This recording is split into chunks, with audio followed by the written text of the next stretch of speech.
Hi, I'm Annie Fitzsimmons. I'm your Washington REALTORS legal hotline lawyer. I've received a lot of questions lately about advertising requirements. They are very simple, so let's go over them. Every advertising that you put out there has to include your firm's name as licensed. If you don't know what your firm's licensed name is, ask your designated broker. It's not just the franchise name, and it's not a nickname that your firm goes by in the community, but it is the name that appears on your firm's license. It can be an original license to your firm, or it can be an assumed name license given to your firm by the Department of Licensing. It just has to be a licensed name for your firm, has to be included in every advertising that you put into the universe, and it has to include your firm's name as licensed in a clear and conspicuous manner.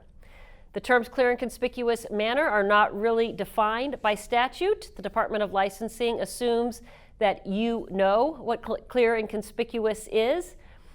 Certainly the Department of Licensing believes it knows what clear and conspicuous is. If your advertising is this big and your firm's name is this big down in the right-hand corner, probably not clear and conspicuous.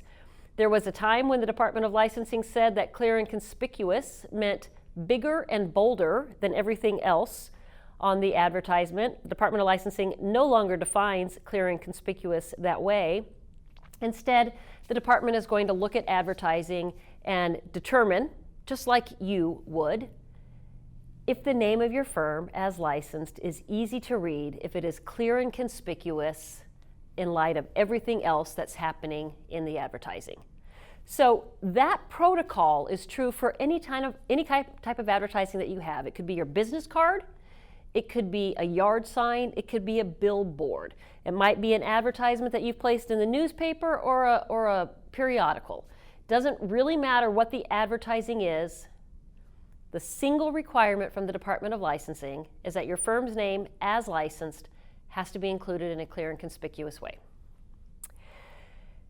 The only additional requirement that you need to remember is that when you are advertising on the internet, not only does your firm name as licensed have to be included, but your name as licensed has to be included. So the way your name appears on your real estate license has to also be included in any internet advertising.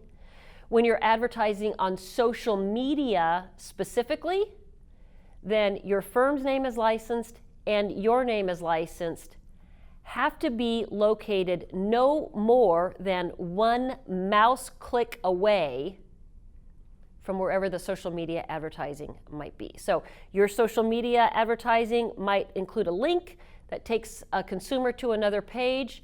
The link that includes your name and your firm's name as licensed can be no more than one click away.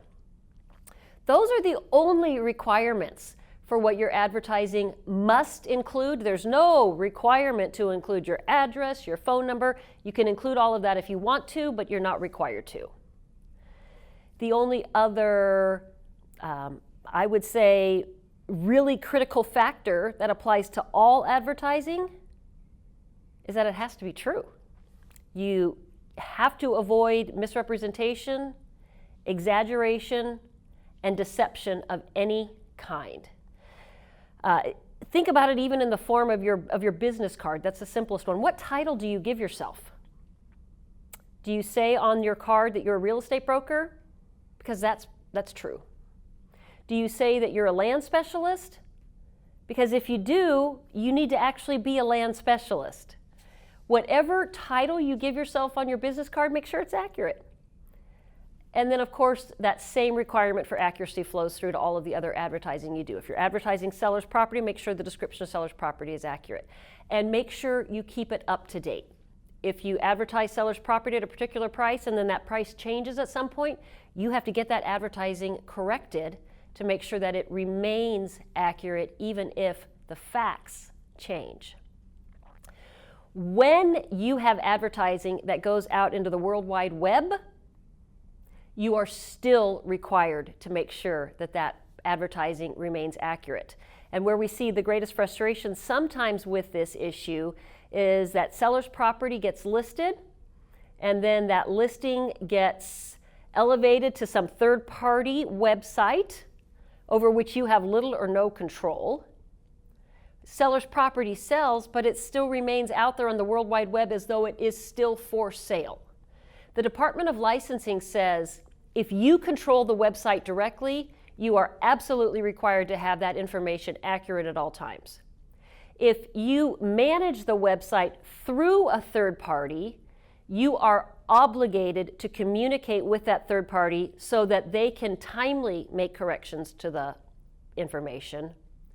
But if your property gets lifted to a third-party website over which you have absolutely no control, it is your job to be able to show in a documented file that you have made every effort you can to reach out to the manager of that website to have the information corrected.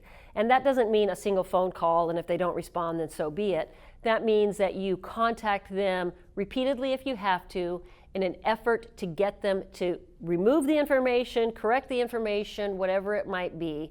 If they ultimately never do, you can't control the outcome, but you can control the effort you put in to getting the information corrected.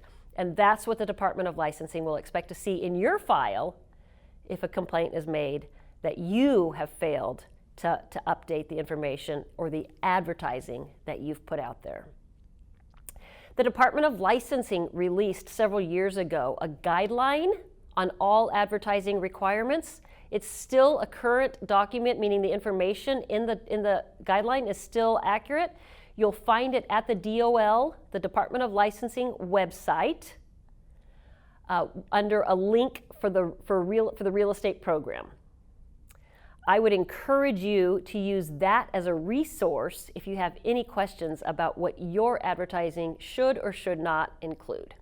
If you have questions on this or any other topic, send an email to me, legalhotline@warealtor.org.